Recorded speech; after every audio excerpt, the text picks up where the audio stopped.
Okay, well, welcome back. And we have talked about the 7-day structure. We have talked about the us. We've talked about being created in the image of God. Just a couple of other things I want to touch on here. Won't take long, but I need to just mention them. So, first of all, there is an inclusion. Now, an inclusion is when something starts and ends with the same word or the same line. And what that does is that frames it. And so Genesis 1:1 to 2:3, it is framed by heavens and earth and by bara, or create, or the verb creation. And so if you just look really quick at Genesis 1:1, you'll notice in the beginning, God created the heavens and the earth. Okay, in the beginning, God created the heavens and the earth. Now we go down to chapter 2, verse 3. So God blessed the seventh day and made it holy because on it God rested from all his work which he had done in creation. In the beginning, God created. At the end of it, God rested from all the work that he had done in creation. And you'll notice that 2:1 starts out with, thus the heavens and the earth were finished. And so we got it framed by heavens and earth. We got it framed by God created, God finished creation. And so the whole thing holds together. So even though we have the chapter break at, between 1 and 2, the section goes on all the way to verse 3. That's why we have a 7-day structure and not just a 6-day structure. So that inclusion holds this whole thing together as one story, even though we have the chapter break. So that's important to recognize, the framing of it, the inclusion, and the whole thing is God creating the heavens and the earth and the fullness therein.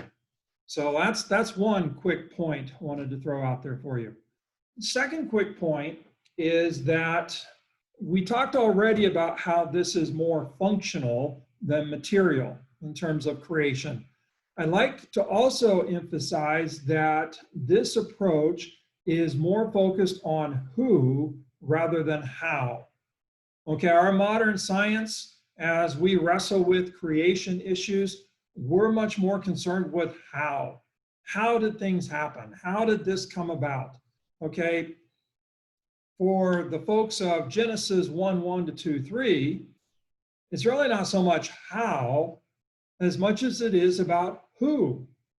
Who brought the world into existence? Who brought it into functionality? And where did we come from? Who did we come from? And what's our purpose here? So this is answering who questions about God, the world, and our place in the world. So it's much more relational as opposed to how questions that we might normally ask in terms of science. Now, let me try to just illustrate this really quick. So if I ask you in Genesis 1:1 to 2:3, how did God create? You're going to say, well, it's obvious, God spoke it. God simply spoke and everything came to be. That doesn't tell us a whole lot about how. Okay, so I can say something like this. What you need to do for next Tuesday is you need to write not just one sentence about what you learned from these lectures, because these have been really good lectures and I'm packed full of great information that you never knew. So you're going to write 2 sentences about 2 different things that you learned from these lectures. And that's going to be due on Tuesday. And you need to make sure you have it. And then you also need to have at least 1 question in order to get full points. Okay, if I say that, then what's going to happen? Well, you're going to do it. And you're going to watch the lectures and maybe watch them a couple times because they're that good. And you might even have your whole family watch them. I don't know. I mean, it is good stuff. And then you are going to write your sentences that no doubt will turn into paragraphs. And some of you might do it, on Monday night, even though it's supposed to be done on Sunday night. Some of you, you might be doing this Friday because this is just better than anything else you have to do on a Friday. And so what's happened here?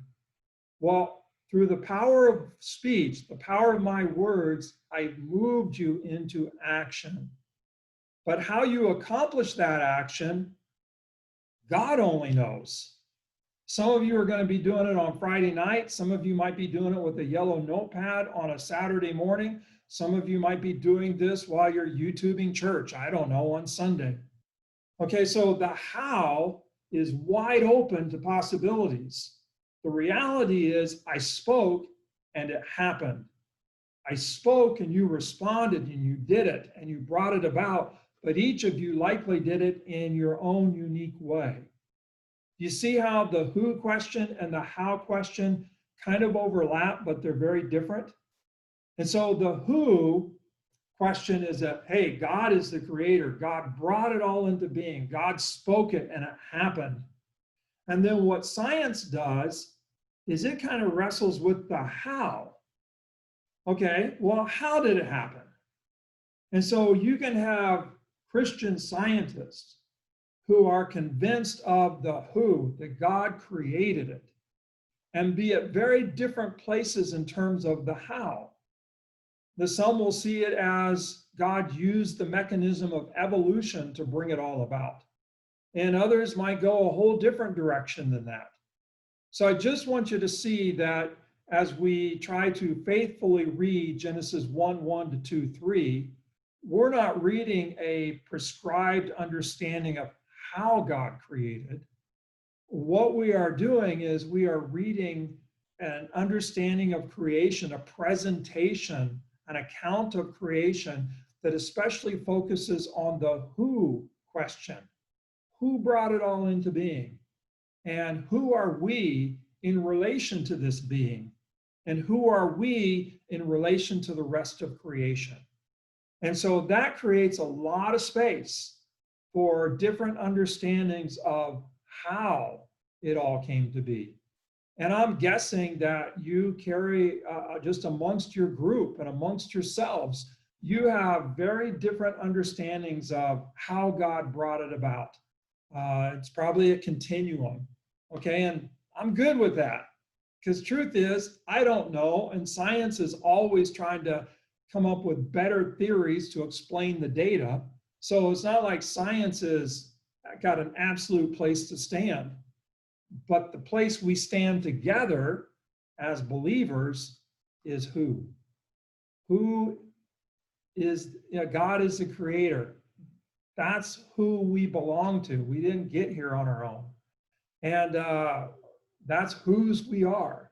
And so we understand ourselves in relation to the creator. We understand ourselves in relation to each other, in relation to creation, answering some major who questions. All right, well, God bless, and thanks for watching these. We can come back to some of this stuff on Tuesday. Got any questions? I'm sure you will. I'll try to respond to some of them in your post. And make sure you get out to church, whether you're physically able to show up face-to-face or whether you need to Zoom in or live stream a church service. But make sure you get out to church, because church is the one place that really points us to the who. So God bless, have a great weekend, and make it a great weekend by in some form or fashion getting out to church. Now we will Zoom on Tuesday.